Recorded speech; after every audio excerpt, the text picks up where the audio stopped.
Assalamu alaikum everyone, how is going your day? I hope that all of you are doing great and fantastic. So in this video I'm going to explain one sentence structure and I will use here no matter. Actually how to use no matter we're gonna learn.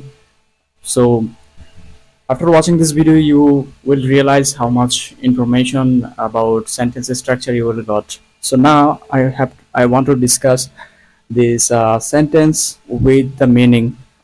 So আমি এখানে হচ্ছে যে বাংলা অর্থ সহ লিখছি। এখানে যদি দেখেন একটু ক্লিয়ার ভাবে, যত কষ্ট সহ্য করি না কেন আমি হাল ছেড়ে দেই নাই। No matter how much pain I endure, I never give up. যত কষ্ট সহ্য করি না কেন, no matter how much pain I endure. So no matter then হচ্ছে যে আপনাকে একটা হাউ লাগাতে হবে। আমরা যদি প্রত্যেকটা দেখি এখানে হাউ বিকজ একটা পরিমাণ বুঝাচ্ছি। আমরা জানি যে কোনো কিছু পরিমাণ কতটুকু বা কিভাবে হচ্ছে এসব জিনিস আমরা আস্ক করার ক্ষেত্রে হচ্ছে হাউ ব্যবহার করে থাকি। সো দেন আমরা যদি দেখি যত কষ্ট সহ্য করি না কেন, how much. So no matter how much. So pain হচ্ছে যে একটা আনকাউন্টেবল, যেটা আসলে পরিমাণ করা যায় না। That's why we used here much. So no matter how much pain I endure মানে হচ্ছে যে সহ্য করা। সো যত কষ্ট সহ্য করি না কেন আমি হাল ছেড়ে দেই না। এটার ইংলিশ হতে পারে যে I am never give up. So অথবা আই নেভার গিভ আপ। তুমি যতই ভুল করো না কেন। সো তুমি এখানে প্রথমে আমাদেরকে নো ম্যাটার এই জিনিসটা বসাতে হবে। দেন আমাদের স্ট্রাকচার অনুযায়ী হাউ। এখানে হাউ বিষয়টা আসছে এই কারণে যে আপনি একটা মিস্টেক করতেছেন। এখন এটাতে এভাবে বলা যায় না যে no matter many mistakes. No, we can't say like that. So how many mistakes you make, এভাবে হলে কি হয় যে আপনি কতগুলো ভুল করেন, যতই আপনি ভুল করেন না কেন এটা আসলে সেন্টেন্সের সাথে একটা সামঞ্জস্যপূর্ণ, যার কারণে এখানে হাউ ব্যবহার করে থাকি আমরা। সো নো ম্যাটার তুমি যতই ভুল করো না কেন আমি তোমার পাশে থাকবো। So no matter how many mistakes you make I will stand by you.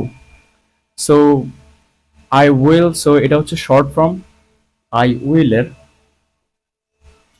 এর শর্ট ফর্ম হচ্ছে যে এইভাবে একটা কমা দিয়ে হচ্ছে ডাবল এল।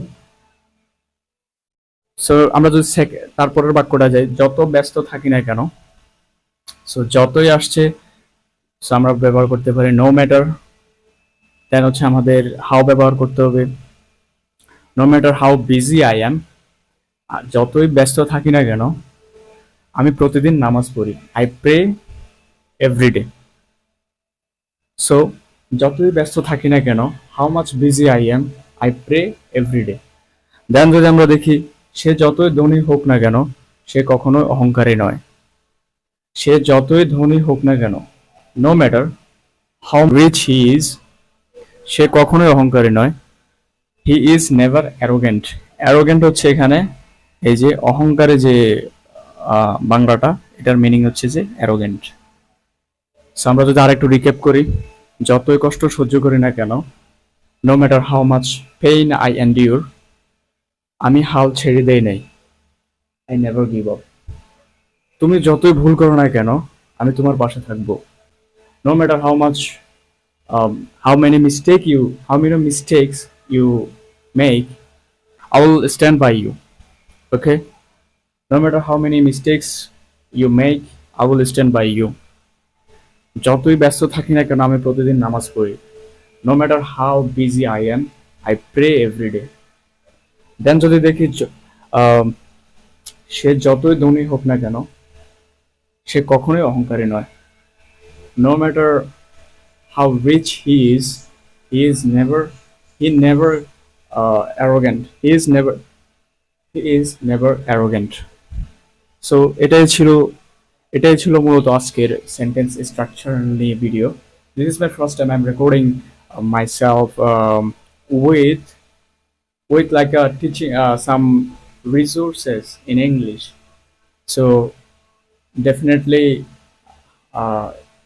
এটা হয়তো ভালোভাবে এক্সপ্লেন করা নাও হতে পারে, but I tried my best. Thank you so much for watching. Next time I will see in the next video. Thank you.